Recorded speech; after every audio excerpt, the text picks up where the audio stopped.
Boa noite, amados irmãos. Jesus é o nosso Senhor. Nós estamos aqui do nosso local de reuniões da igreja em Vila Velha e por causa do rogo do nosso governador do estado, pedindo para que, se possível, as reuniões fossem online, por causa desse momento tão conturbado que nós estamos passando face ao aumento da transmissão do coronavírus, nós então, em comunhão com os irmãos que servem a liderança da igreja, nós achamos então mais prudente e sensato, e também por causa da consciência dos irmãos, para que nos próximos 2 finais de semana, esse e o outro, nós então teremos as reuniões remotas. Mas nós sabemos da verdade da palavra que a igreja somos nós. Então você aí na sua casa, você precisa ter o espírito semelhantemente liberado, como se você estivesse aqui no local de reunião. Também para nós aqui falar diante de uma câmera não é tão fácil, porque falta, o calor dos irmãos, o amém dos irmãos, mas vamos neste momento aí também nos adequarmos, pelo menos momentaneamente, a esse novo normal, que são as questões aí, mensagens online. Hoje, para essa oportunidade, nós vamos falar sobre o volume novo do Alimento Diário, que é o último dessa série de Tessalonicenses, com o título, afinal, o que detém o anticristo? E a mensagem número 1, perseverante como terebinto e como carvalho. Então hoje nós vamos falar nessa mensagem de uma maneira bem sucinta, a importância de nós cristãos nessa era, diante da volta do Senhor, sermos perseverantes. Sabemos nós que todo julgo do mundo, toda oferta de Satanás, toda iniquidade, só tem uma iniciativa: esfriar a nossa fé. Então, por meio de todos esses anos, alguns 30 anos, outros 10 anos, nós temos sido alimentados com a palavra do Senhor, justamente para nesses momentos de necessidade extrema, nós possamos então fazer valer todo o depósito que o Senhor lançou sobre nós, e também é uma maneira de nós sermos mais resilientes. É uma maneira também de nós exercitarmos mais o Espírito nas casas, quem é casado com o seu cônjuge, quem não é, que seja com o irmão, com a mãe, com o pai, e você também que mora sozinho, você tem a presença do Senhor em seu Espírito. Basta você crer, invocar, crendo que o Senhor vai te sustentar também neste momento. Eu gostaria de iniciar lendo aqui Romanos capítulo 12, é um versículo que durante o meu desfrute da semana eu fui bastante tocado. Romanos capítulo 12, no versículo 12, regozijai-vos na esperança, aleluia, sede pacientes na tribulação, na oração perseverantes. Então, nós que somos pessoas regeneradas, nós que já recebemos o Santo Espírito, nós que já fomos batizados e fomos introduzidos no corpo de Cristo, nós precisamos então ter um coração que se regozija na esperança. Essa esperança é a gloriosa volta do Senhor, é a manifestação do Deus eterno. E também aqui em Romanos, Paulo nos encoraja a sermos pacientes na tribulação. Sabemos que por um breve tempo nós estamos passando por este momento e o Senhor há de dar vitória à sua igreja, porque é a promessa dele resgatar os vencedores. Então hoje a nossa luta, o nosso desafio é, como eu disse anteriormente, permanecer firmes no Senhor.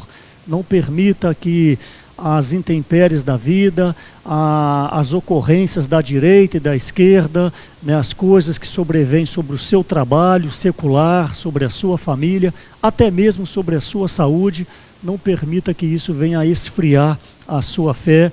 Nós precisamos ser perseverantes.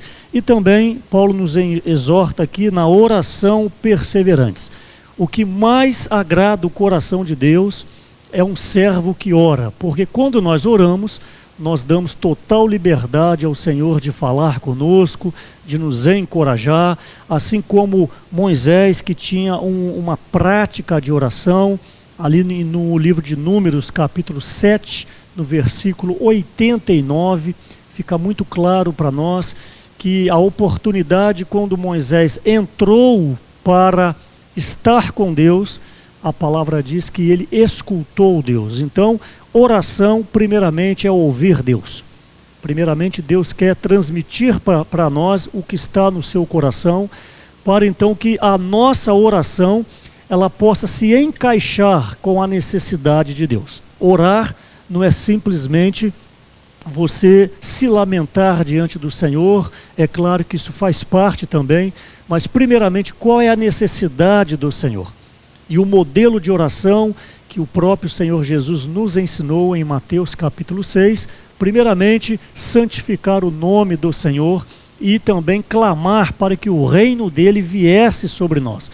Então, em todas as nossas orações, não de uma maneira didática, não de uma maneira formatada, mas precisa conter a essência de santificar o nome do Senhor e também precisa ter a essência de clamar para que o reino de Deus, o governo de Deus venha sobre nós. Então, na sua oração, é importante que você acrescenta esses itens que, por certo, então, você será ouvido nas suas petições, porque estará dentro do propósito eterno de Deus. Essa mensagem, como eu disse, falou bastante no Alimento Diário. Eu desfrutei bastante essa semana de número 1, li pelo menos 3 vezes essa semana, e fala muito com respeito a 2 árvores, o carvalho e o terebinto. No final dessa palavra de hoje, eu vou falar um pouquinho a mais, e no dia de domingo da semana 1, você poderá ganhar mais com respeito a essas 2 árvores que representam ali o cristão sólido na fé e na palavra. Mas desenvolvendo agora no início, eu gostaria ainda de fazer menção com respeito às 3 semanas anteriores, onde o tema foi como escaparemos nós se negligenciarmos tão grande salvação. Essa palavra eu falei ela semana passada na igreja em Caratinga, Minas Gerais, e ali eu pude passar para os irmãos o seguinte: por ter sido 3 semanas consecutivas o mesmo tema, isso quer dizer que o Senhor quer falar algo conosco. Então, essas 3 semanas anteriores, onde nós desfrutamos com respeito a isso, o apóstolo, por meio do Espírito, ele nos encoraja a termos uma percepção maior com respeito à nossa vida atual, à nossa vida espiritual. Por que isso? Porque foi dado a nós uma salvação, foi prometida para nós, melhor dizendo, uma salvação completa.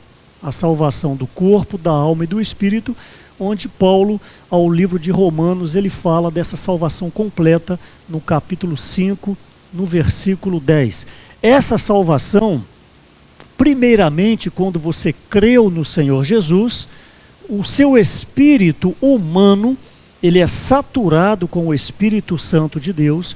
Então Deus agora, como o Espírito, ele passa a fazer morada dentro de nós. Isso está muito claro no livro de João, no capítulo 14, no versículo 23. Se alguém me ama, guardará a minha palavra, e meu Pai o amará. E viremos para ele e faremos nele morada. Viremos, no plural, o Pai, o Filho e o Espírito. Então, a partir do momento da nossa regeneração, nós agora recebemos a vida de Deus dentro de nós. Então, o nosso espírito que estava amortecido ou estava inutilizado por causa do pecado, por causa da queda do homem, desde o livro de Gênesis, capítulo 3, agora esse espírito ele foi, me permita o termo, reaceso. Ele foi vivificado por meio da vida incriada, a vida divina que entrou em nós. Só que essa salvação, o apóstolo Paulo falou para os Tessalonicenses no capítulo 5, no versículo 23, é um dos capítulos e versículos mais conhecidos de toda a Bíblia. O mesmo Deus da paz vos santifica em tudo. Preste atenção na palavra tudo. E o vosso espírito, alma e corpo, ou corpo, alma e espírito, sejam conservados íntegros e irrepreensíveis até a vinda do nosso Senhor. Então, o desejo do Senhor é que nós, um ser tripartido, com corpo, alma e espírito, nós possamos nos apresentar diante de Deus de uma maneira santa. Por isso, então, que essa salvação, ela é uma salvação completa. Mas, infelizmente, a grande maioria dos cristãos não atentam para isso e então ficam ali estacionados no primeiro passo da salvação, que é a salvação do Espírito. É verdade que João fala no seu Evangelho, no capítulo 5, no versículo 24, que nós que cremos no Senhor, nós passamos da morte para a vida. Essa é uma prova muito clara na Bíblia que nós temos a salvação, e a salvação é eterna. Você jamais perderá a sua salvação. Mas na igreja o Senhor tem revelado por meio dos irmãos, os irmãos que vieram antes de nós, desde os séculos passados, que há a questão do reino. Essa questão do reino, muitos cristãos, eu posso chegar a afirmar aqui, pela comunhão que nós temos, a grande maioria não conhece a questão do reino, não conhece a questão do galardão milenar. É isso que faz a diferença à vida da igreja. Por isso, então, que nós não podemos nos contentar apenas com a salvação do Espírito. A isso, o apóstolo Paulo, na segunda epístola aos Coríntios, capítulo 1, versículo 10, ele fala das 3 etapas dessa salvação. Ali fala que Deus nos livrou, isso está no passado, que se refere à salvação do nosso espírito, quando você creu. O versículo continua, nos livrará, isso está no passado, isso está no futuro, isso está no futuro, ou seja, se refere à salvação do corpo. Em 1 Coríntios capítulo 15, a partir do versículo 50, nós sabemos que na vinda do Senhor, os nossos corpos serão transfigurados de corpo corruptível para corpo incorruptível. Então, ele nos livrou, é passado, é salvação do Espírito, quando você creu. Ele nos livrará, é futuro, é a salvação do corpo, em 1 Coríntios 15, a partir do versículo 50. Mas Coríntios 1,10 ainda continua, e continuará a livrar-vos. Então, continuará é um futuro, mas é um futuro presente. O 1 minuto é o futuro, mas já chegou. Então, diz respeito à salvação da alma. Então, 2 Coríntios 1,10, eu gostaria que você atentasse para esse versículo muito importante, que prova que a salvação, ela precisa alcançar o espírito, a alma e o corpo. Então, reforçando para você não esquecer, quando você creu, quando você invocou o nome do Senhor, quando você foi batizado, você se tornou um filho de Deus, o seu espírito foi salvo. Mas agora nós temos uma longa caminhada para salvar a alma. Por quê? Porque o corpo também nós não precisamos fazer nada. Na vinda do Senhor, ele vai nos transfigurar e o nosso corpo então será transformado. Então, a essa salvação completa do corpo e da alma e do espírito é o que explica o viver da igreja. Salvar a alma é uma longa caminhada cristã.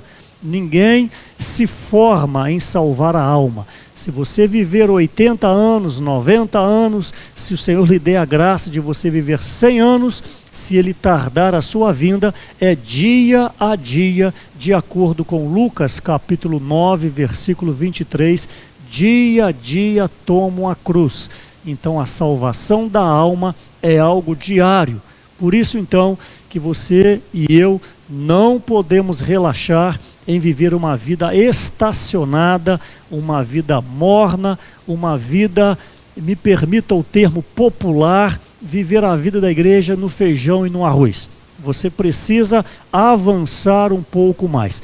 Pedro também fala sobre isso na sua epístola, capítulo 1, versículo 9, obtendo o fim da vossa fé, a salvação da vossa alma.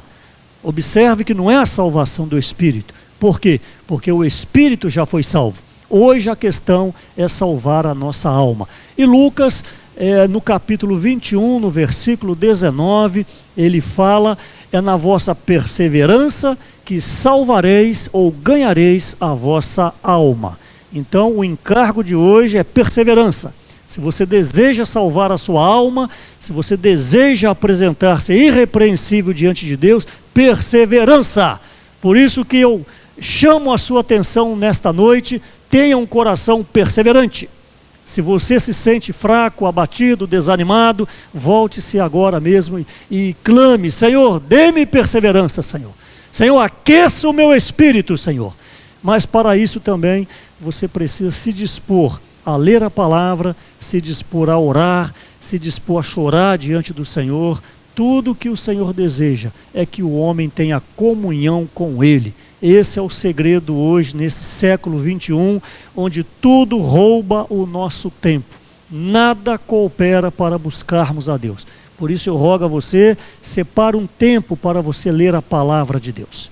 Eu, neste momento, eu estou lendo, eu digo, nesse momento, a atualidade, eu estou lendo o livro A História da Igreja, volume 4, e como que eu tenho sido alertado com respeito a valorizar a palavra de Deus.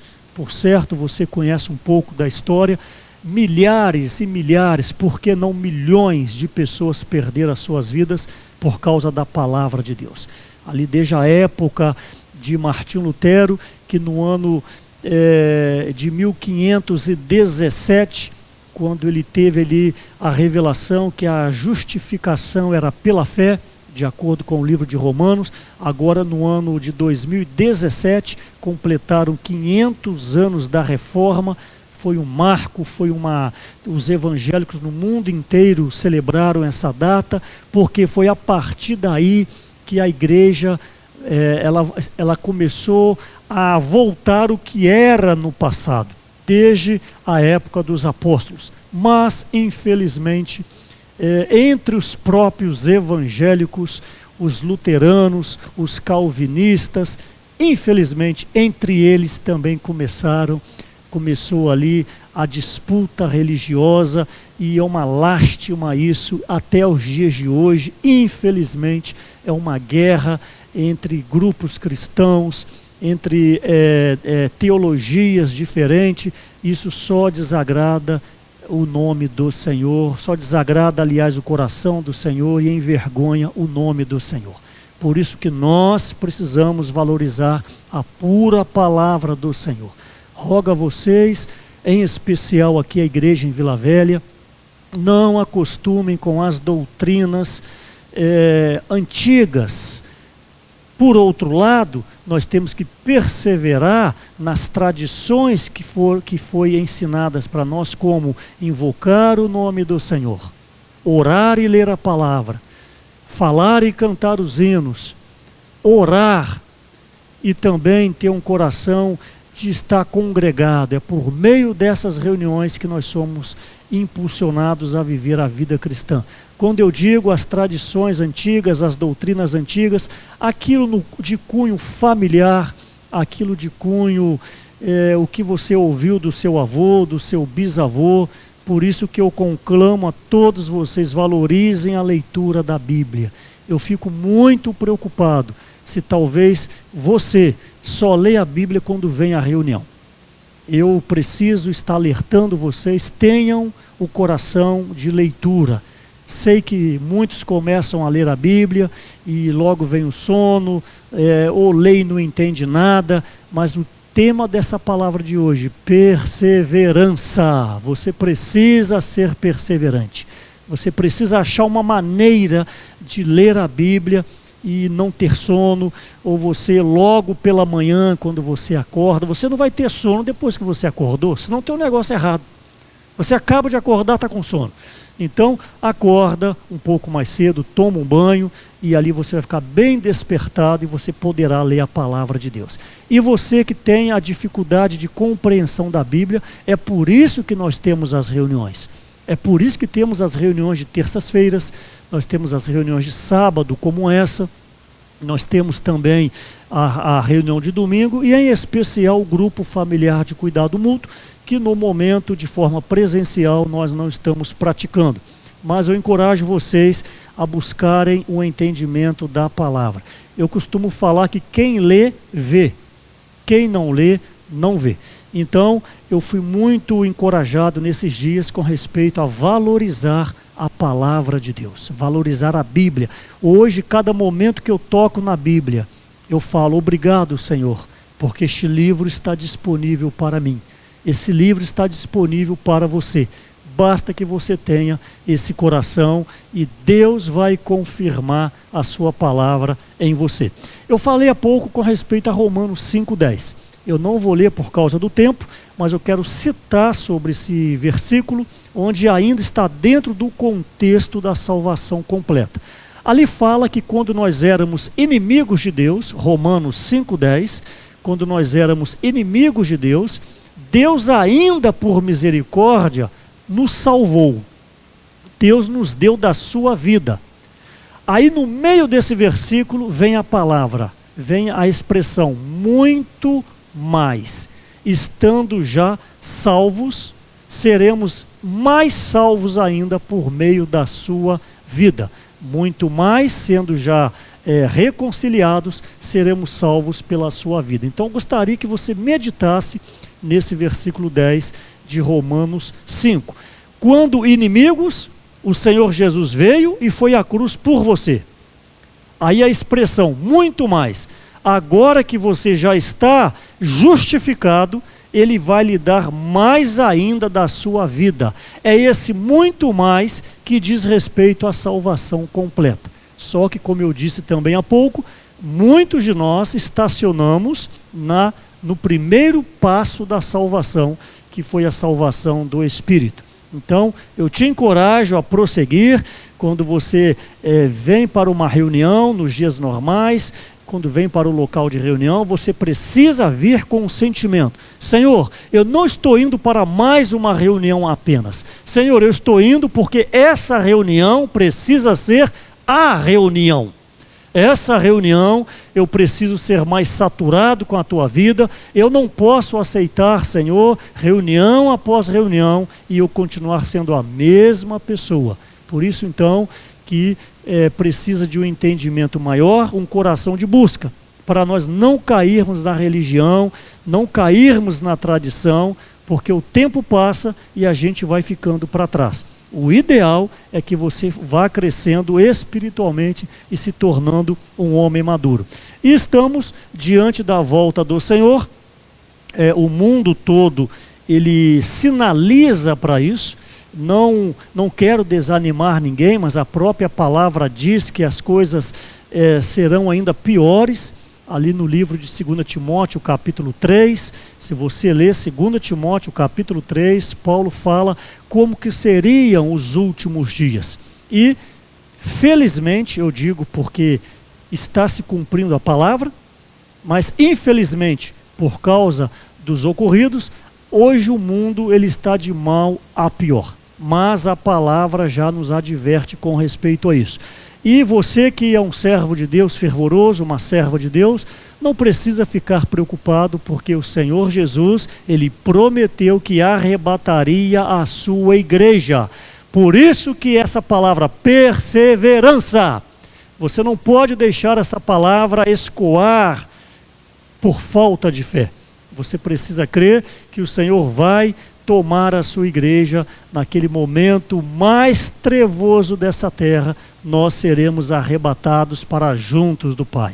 Então eu quero te encorajar, não fique olhando muito para a direita nem para a esquerda. Somos seres humanos. Claro que nós estamos ainda envolvidos com essas coisas, mas isso não pode roubar o nosso coração. Não pode roubar a nossa atenção, não pode roubar o nosso foco. Se você é casado, se você é solteiro, se você está trabalhando, se você está desempregado, por um lado, não importa, você precisa ter foco, olhos voltados para o Senhor, ok?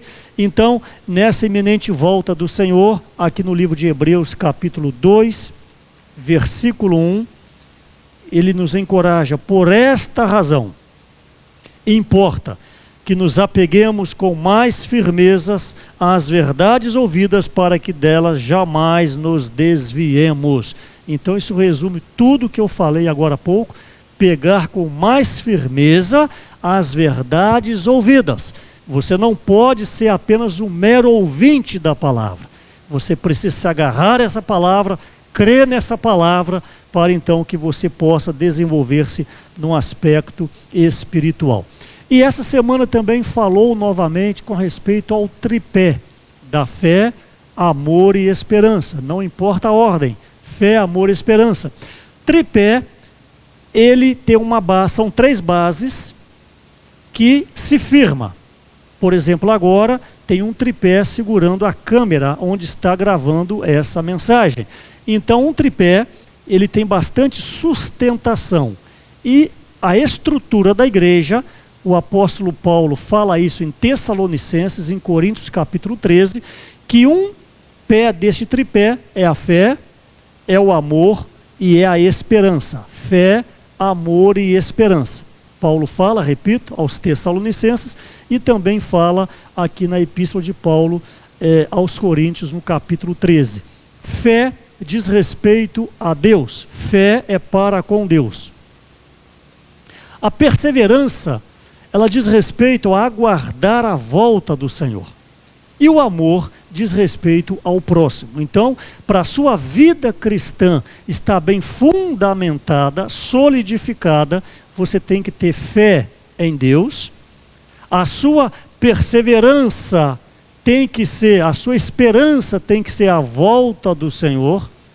E o amor tem que ser para com respeito aos irmãos.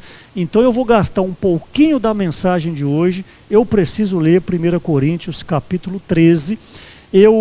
Durante o labor dessa semana, eu não iria tocar de uma maneira mais profunda, mas hoje, lendo 1 Coríntios capítulo 13, eu ganhei o sentimento do Senhor. Eu preciso comentar esse capítulo 13 todo. Estamos falando então, para você não se distrair aí sobre o assunto, o tripé que sustenta a sua vida cristã, que é fé, amor e esperança. Estou repetindo para você guardar bem: fé é para com Deus, a esperança é com respeito à volta do Senhor, e o amor é para com respeito ao próximo. É o amor de Deus, é o amor ágape, não é o amor natural, não é o amor familiar, porque até mesmo o amor familiar ele acaba. Agora o amor de Deus, o amor ágape, ele permanece eternamente. Então 1 Coríntios capítulo 13, eu gostaria que vocês acompanhassem comigo, por favor. São 13 versículos fabulosos com respeito a essa necessidade de nós darmos atenção ao tripé, ao fundamento da vida da igreja, que Paulo fala aos Tessalonicenses e aos Coríntios. O versículo 1, ele diz: e eu passo a mostrar. Muitas pessoas acham que esse versículo aqui faz parte do 31 do capítulo 12, mas não. 13, versículo 1. E eu passo a mostrar-vos ainda um caminho sobremodo excelente. Então o apóstolo Paulo, guiado pelo Espírito Santo, ele mostra para nós que há um caminho sobremodo excelente. Aí ele começa: ainda que eu fale as línguas dos homens. Existem vários idiomas a nível mundo.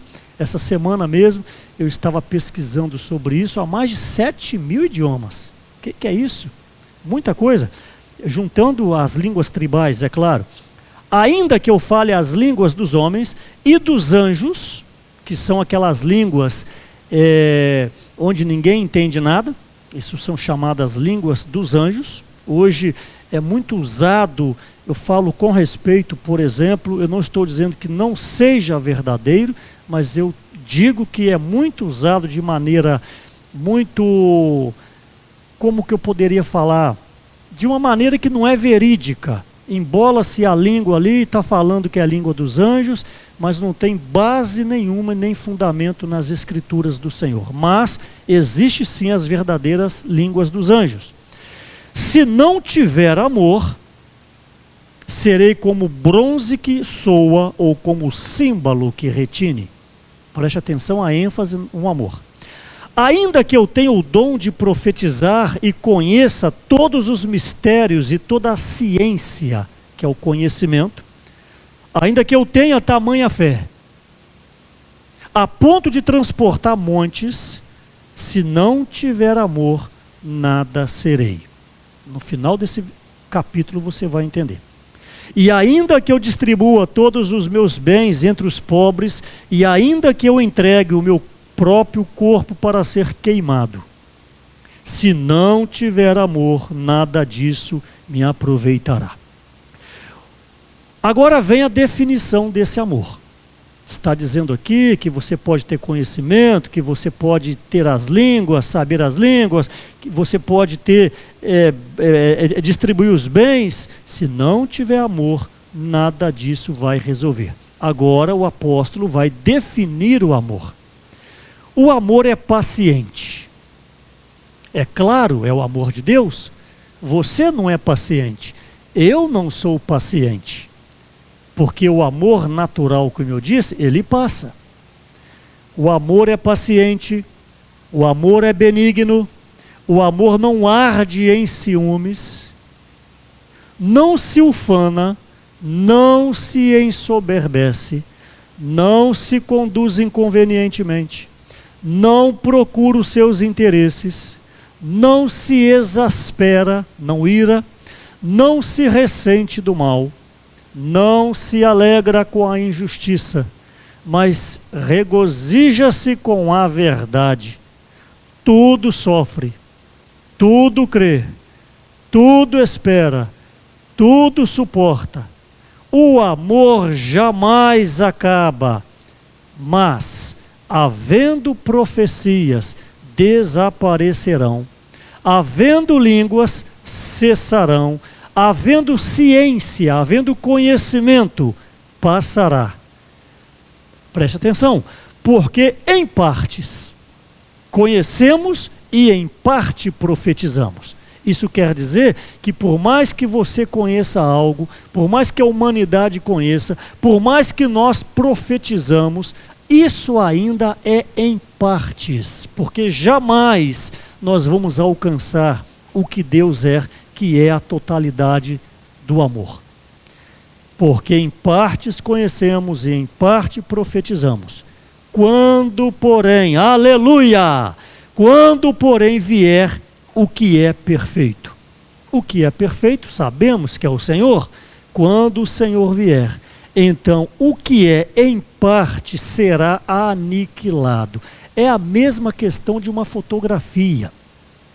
Você tem a fotografia de um parente que mora em outro país, ou do seu pai, da sua mãe, você coloca lá na sua estante, de tempo em tempo você olha, você sente saudade, você fica ali até contemplando aquela foto.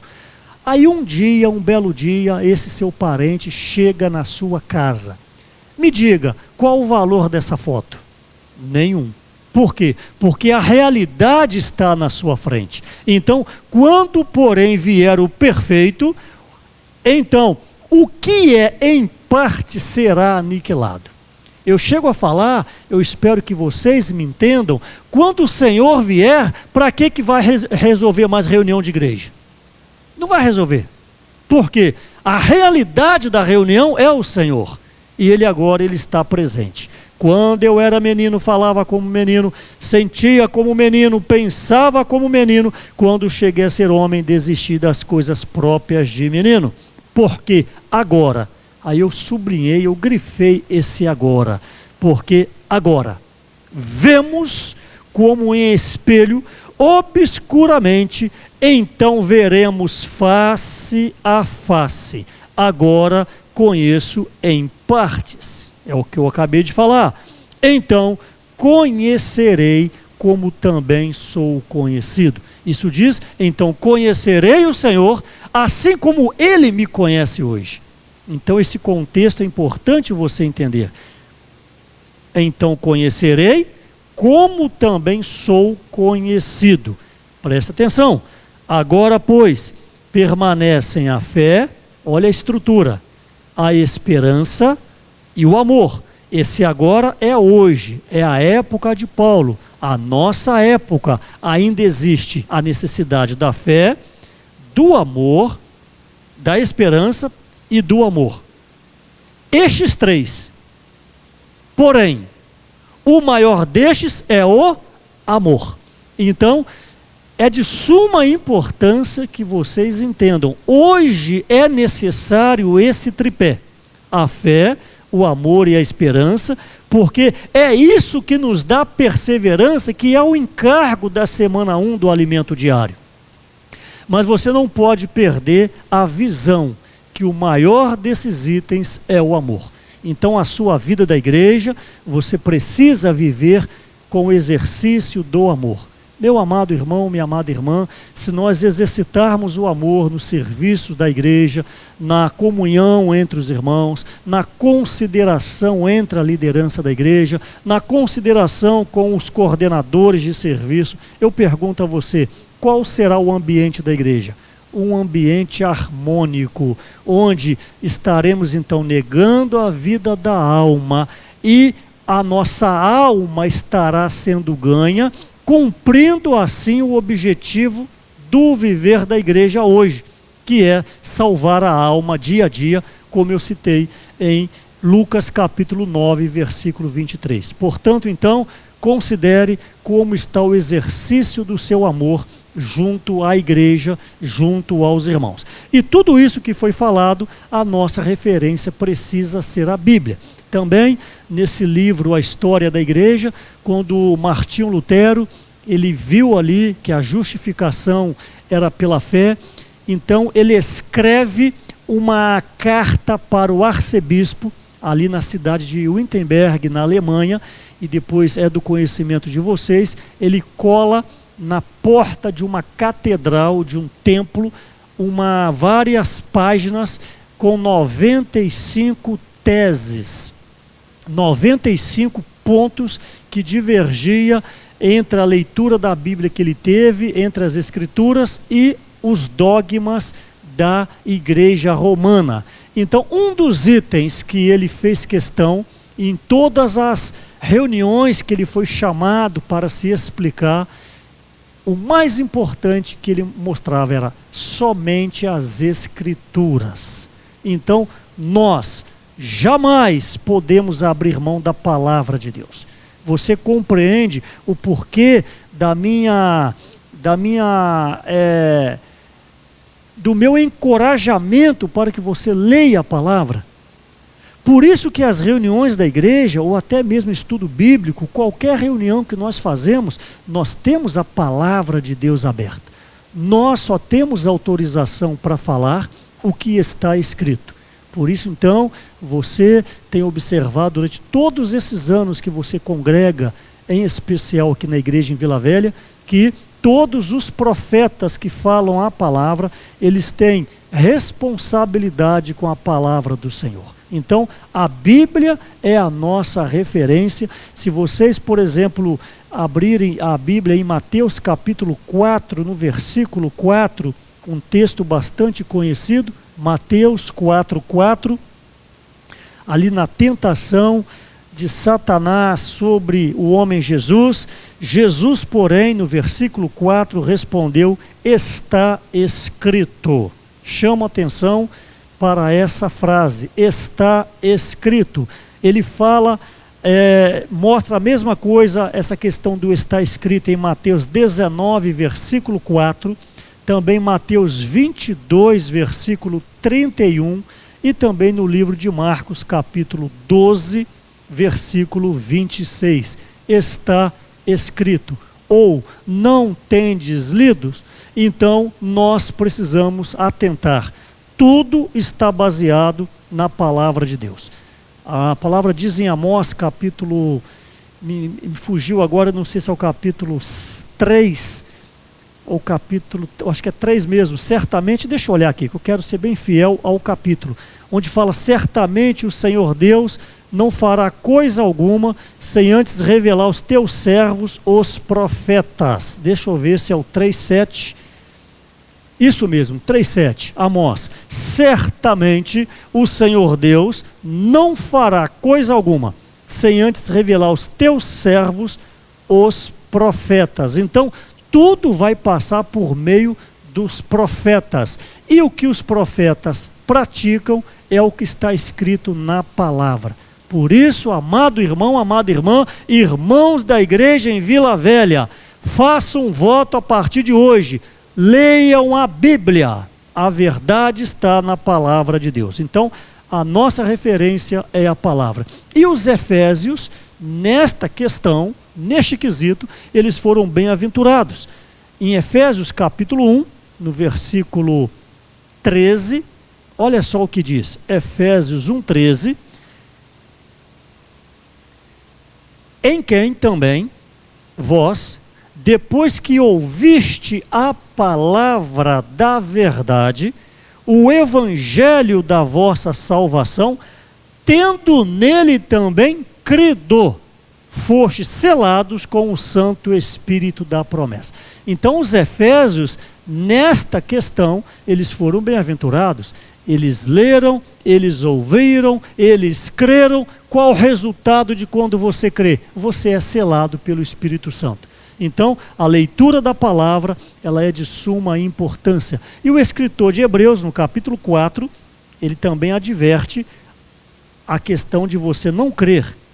Hebreus capítulo 4, 2, porque também a nós foram anunciadas as boas novas, como se deu com eles, com os irmãos do passado.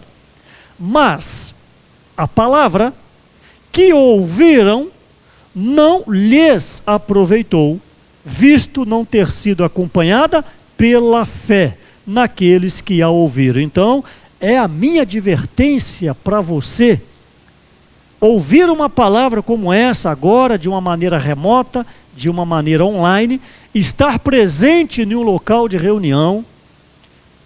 O mais importante é se você crê naquilo que você está ouvindo. E aí entra a segurança. Se o que você crê é de fato o que está escrito na palavra, aliás, se o que você ouve é de fato o que está escrito na palavra, aí não tem por que você não crer. Mas o porquê que às vezes nós não cremos? Porque nós ouvimos, mas nós não conhecemos de uma maneira física, porque nós não lemos. Então ainda Satanás acha lugar nas mentes humanas para que lance dúvidas, os dardos inflamados do diabo. É claro que Eva não tinha uma Bíblia, é claro, mas me permita representar. Deus falou para Eva, Adão e Eva. Eva ouviu, estou aqui representando, por favor. Eva ouviu, mas Eva não conhecia, Eva não lia. Então, a primeira investida de Satanás levou Eva. Eu não sei se você me compreende. Então, a importância de você ouvir, mas também a importância de você conhecer, que é por meio da leitura. Quem ouve e quem lê, o resultado é fé. E o resultado de quem tem fé é que ele é perseverante. E aí o Espírito Santo pode então selar como selo do Espírito. E Paulo fala na sua segunda epístola a Timóteo, no capítulo 3, no versículo 16, que a Escritura ela é útil para o ensino, para a correção, para a disciplina. A palavra de Deus é o nosso guia. A palavra de Deus tem tudo aquilo que você precisa para caminhar neste mundo que jaz no maligno. Este mundo que já está falido. Foi há uns 3 meses, o painel do meu carro acendeu uma lâmpada amarela. Não era aquela lâmpada comum de anomalia elétrica. Era um outro símbolo que apareceu que eu não sabia o que era. Então, onde você acha que eu fui pesquisar? Eu fui no manual do carro. Eu fui no manual e não foi muito fácil, né? Muitas páginas, e eu achei o que era. Ali dizia pressão baixa dos pneus. Mas olhando os pneus estavam todos bons. aparentemente, a pressão. Então, eu fui até um posto de gasolina e ali na minha constituição, 32 libras. Isso aí eu não cheguei a olhar a quantidade de libras. Eu sempre tive um conceito meu, que 30 libras, 31, o carro pula muito.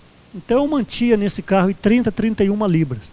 Aí eu fui e coloquei 31 libras e a lâmpada não apagou. Para vocês terem uma ideia, eu fui em 2 mecânicos. O mecânico mandou esvaziar o pneu tudo e encher até 31. Fiz tudo isso nada. Liguei para a concessionária para ver se podia marcar uma visita técnica. Aquela lâmpada, ela me incomoda ali acesa. Sabe o que o rapaz falou comigo? Você está colocando 35 libras? Eu falei, não, eu coloco 31. Não, é por isso. Pronto. Fui no posto de gasolina e coloquei 35 libras. Apagou a lâmpada na hora. O que eu quero dizer com isso? Primeiramente, eu tinha que conhecer. Eu não conhecia que lâmpada era aquela, o ícone. Segundo, na minha tradição antiga, me permita aplicar o que o vovô me falou, o tataravô me falou. 31 libras, com todo respeito, eu colocava no meu chevetão, quando eu trabalhava com medicamento. Você acha que o Chevette ia acender alguma lâmpada? Mal tem um farol para acender. Agora esses carros modernos, eles têm lâmpada para tudo. Se queima uma lâmpada, ele fala no painel qual lâmpada que queimou. Se é da direita, se é da esquerda, se é de frente, se é de trás. Então, meu amado irmão, quem lê, vê. E nós precisamos estar com o coração aberto para o Espírito Santo nos falar. Não fica com a sua mente velha de 31 libras. Para essa oportunidade, o que resolveu o problema foram 35 libras de pressão no pneu. Então, essa palavra, ela precisa nos encorajar. 2 Timóteo 3,16, a Bíblia é o nosso guia. Não fica aí dando cabeçada para a direita ou para a esquerda. Volte-se à palavra de Deus com o coração aberto. Então, os Efésios foram um testemunho vivos, que eles creram, ouviram e foram selados pelo Espírito Santo da promessa. E também nós sabemos que para sermos perseverantes, há uma necessidade muito grande que haja na igreja a mescla da experiência espiritual com a experiência humana. Se há essa mescla, a experiência espiritual e humana vai gerar na igreja, vão ser produzidos na igreja pais e mães. O que a igreja mais precisa é de pais e de mães. Por quê? Pai e mãe se preocupam com os filhos. Pais e mães têm um coração de apacentar a igreja. Por isso que o nosso amado irmão Pedro tem falado muito sobre rede de cuidados. Essa rede de cuidados não é nada mais nada menos que Mateus capítulo 28. De 18 a 20, finalizando o livro de Mateus, onde o Senhor Jesus dá a palavra para a gente ir, pregar o evangelho, fazer discípulos, batizar, ensinar as palavras da lei, ensinar as palavras da profecia, ensinar o caminho direito e perfeito. Então, essa rede de cuidado só vai existir na igreja quando existirem pais e mães na igreja. Agora, para existir pais e mães, tem que ter necessariamente a mescla, a experiência espiritual e a experiência humana. Quem não é pai, quem não é mãe, não compreende, por exemplo, Mateus 3,16. Nessa mesa aqui atrás de mim, por volta do ano 2003, não mais do que isso, que esse local foi inaugurado em 2002, mas 2002 ou 2003, o nosso saudoso irmão Samuel Mar, ele estava dando uma palavra aqui para os casais, o Solomão estava traduzindo. Então o Samuel Mar falou o seguinte, que quem não é pai, quem não é mãe, não compreende João 3,16. Você pode pregar sobre João 3,16, você pode recitar João 3,16, mas Deus amou o mundo de tal maneira que deu o seu único filho. Se você não é pai, você não é mãe, você não tem como compreender isso. Então, pais e mães são pessoas experientes que podem ter empatia. O que precisa na igreja é a questão da empatia, se colocar no lugar do próximo. Eu oro ao Senhor para que na igreja em Vila Velha sejam produzidos mais pais e mais mães, que não caiamos ali em Coríntios 13, quando Paulo fala ali, quando eu era menino, eu falava como menino, eu agia como menino, que não haja na igreja meninos de 30 anos, meninos de 20 anos, eu estou falando um lado espiritual, 10 anos que você foi batizado, é um menino, 20 anos que você foi batizado, é um menino. É hora de nós avançarmos, corrermos um pouco mais, para que essa perseverança, ela possa nos alcançar, e nós possamos ser úteis a Deus. Então, eu estou dizendo que a palavra é a nossa referência, também não podemos cair na área do conhecimento sem a prática, ocorrer o que ocorreu com Pedro na Galácia, ali em Gálatas capítulo 2, versículo 14, que aconteceu com Pedro, aliás. Pedro estava ali comendo com os gentios, e quando chega alguns da parte de Tiago, Pedro levanta rapidinho, despista e sai do meio dos gentios. O que é isso? Dissimular. Também vemos isso em Mateus 23, o Senhor pega dura ali com os fariseus, chamando de hipócritas, eles falavam uma coisa e praticavam outras coisas. Também Tiago, capítulo 1, do versículo 22 a 25, ali fala para a gente não se enganar a nós mesmos, nós temos que ser perseverantes e praticantes da palavra. Então, meu amado irmão, minha amada irmã, eu estou aqui chamando a sua atenção, além da leitura da Bíblia, ora ao Senhor para que você amadureça, por meio da prática da palavra. Como que eu posso praticar a palavra, irmão Marcos? Envolva-se com a igreja, envolva nos serviços da igreja, esteja ali disponível para cooperar com o irmão coordenador, a irmã coordenadora. Se você não está servindo diretamente em nenhuma área, chega perto da liderança da igreja e fala: irmão, eu preciso servir para que eu possa crescer mais em vida, e por certo os irmãos vão te encaixar em algum serviço da igreja e você será muito bem-vindo aos serviços da igreja. Sempre tenha um coração humilde, um coração esvaziado, um coração de aprendizado, assim o seu serviço ele será aceito. Então, não apenas ler, mas praticar a palavra. Você não deve dissimular, como ocorreu com Pedro aqui em Gálatas capítulo 2. E também essa questão da fé, ela necessariamente precisa ser algo progressiva. Eu não vou ler por causa do tempo, embora eu só falei 48 minutos, hoje eu propus falar apenas 1 hora, por isso que eu estou avançando um pouco mais. Eu sei que você que ouve em casa, passou de 1 hora, você já fica meio inquieto, por isso então que eu estou acelerando um pouco mais.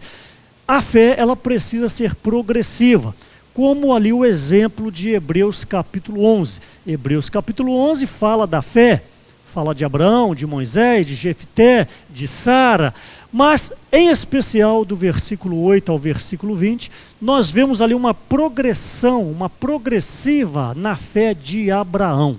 Abraão foi chamado de uma maneira bem sutil em Gênesis capítulo 11, de uma maneira mais clara na Bíblia, Gênesis capítulo 12, mas desde o capítulo 11, se você perceber bem, ele foi chamado no capítulo 11. Abraão, ele obedeceu, ele teve fé, saiu para ir onde nem sabia para onde ele estava indo. Mas nessa caminhada, ele cometeu alguns deslizes, que é natural, porque era um homem ainda de pouca fé, como a maioria de nós hoje, mas porque ele mantinha comunhão com Deus, porque ele não abria mão de estar na presença de Deus, esse homem simplesmente tornou-se o pai da fé. Então, aqui está o segredo, como ser maduro na fé. É diariamente você ter comunhão com Deus.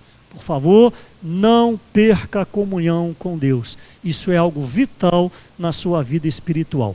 E por último, essa questão da perseverança, para você ser um vencedor e para você ter a sua alma salva, é o que eu comecei falando no início dessa mensagem. Creia em Jesus, o espírito está salvo.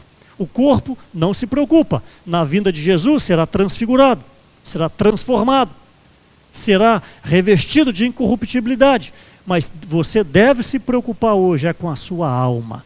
A sua alma, se você deixá-la solta, ela anda de mãos dadas com o diabo. Não pense que essa palavra é pesada, essa palavra é verdadeira. A sua alma ama dar as mãos ao diabo, que representa os prazeres transitórios deste mundo. Ele cega o nosso coração. Por isso que quando você mantém as tradições santas de invocar o nome do Senhor, de ler e orar a palavra, de falar e cantar os hinos, de reunir, Satanás não terá vez na sua vida. Por isso eu quero te levantar nessa noite. Eu quero te encorajar neste momento. Você que está em casa agora ouvindo essa palavra, creia nessa palavra, tome posse e se volte ao Senhor em oração.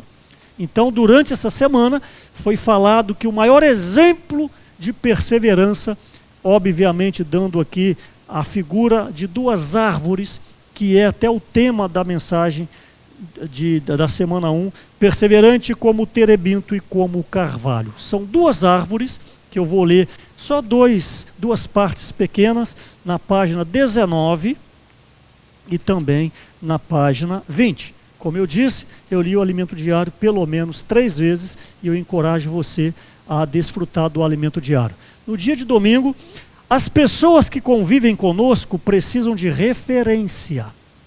Hoje, um irmão colocou no grupo de labor, no domingo, até o irmão Marcelo, e eu quis comentar ali que é muito importante a questão de referência.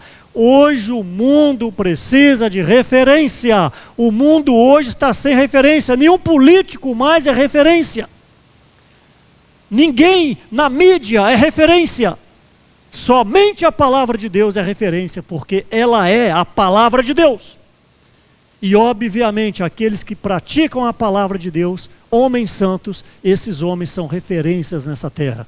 E diga-se de passagem, há muitos homens referência nessa terra, homens sérios com a palavra de Deus, em especial os irmãos que estão à nossa frente. E pensamos nós também que aqui em Vila Velha, a liderança, o corpo de liderança, que somos em 10 irmãos, penso eu também que nós temos sido referência para a igreja no que diz respeito a amar a palavra, no que diz respeito a dar bom testemunho, a dar o exemplo para que a igreja mantenha-se saudável. As pessoas que convivem conosco precisam de referência. Que sejamos uma referência e que elas falem sobre nós. Ali há um carvalho. Ali há um carvalhal. Ali há uma igreja do Senhor, a igreja do Senhor com pessoas perseverantes. Precisamos passar por tribulações para no final sermos aprovados. Por isso, não importando as situações pelas quais passamos, devemos orar. Senhor, quero tornar-me um carvalho, que seja uma referência para a sociedade. O carvalho permanece com as folhas e cheio de vida no período mais difícil do ano, o inverno. Quanto mais afetada por ventos e temporais, mais resistente seu tronco se torna e suas raízes mais profundas. Mesmo quando o carvalho é derrubado, ainda é muito difícil arrancar seu toco e ele brota novamente.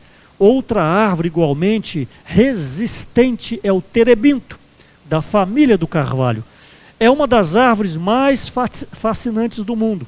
É resistente ao inverno e sua folhagem muda apenas na primavera. Uma característica peculiar dessa árvore é que seu perfume é exalado mediante um ferimento na casca. Quanto maior o ferimento, maior o perfume. Ao perder a casca, o terebinto libera sua seiva, que é medicinal.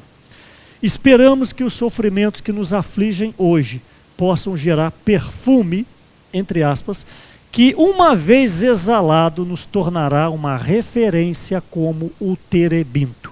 Então essas duas árvores, elas estão mencionadas no livro de Isaías, capítulo 6, a partir do versículo 13.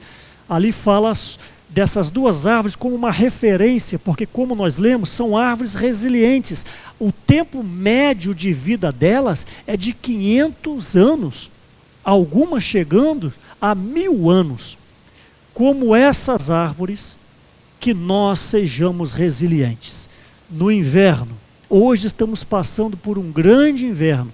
tribulações após tribulações, a pandemia está aí, problemas financeiros para uns, muitos perderam entes queridos, mas o que se requer de nós? Perseverança. Nós precisamos perseverar até o grandioso dia do nosso Senhor Jesus. Portanto, esse tripé, fé, amor e esperança, precisa reger a vida da igreja. E por meio da leitura da palavra, por meio da oração, da comunhão com os irmãos, por certo, nós salvaremos a nossa alma e nós estaremos com o Senhor naquele grandioso dia e seremos arrebatados ao terceiro céus, ao trono de Deus. Que o Senhor te abençoe, que o Senhor abençoe a sua família, que o Senhor abençoe o seu espírito e que você possa estar nessa terra servindo ao Senhor. Uma boa noite a todos. Jesus é o nosso Senhor.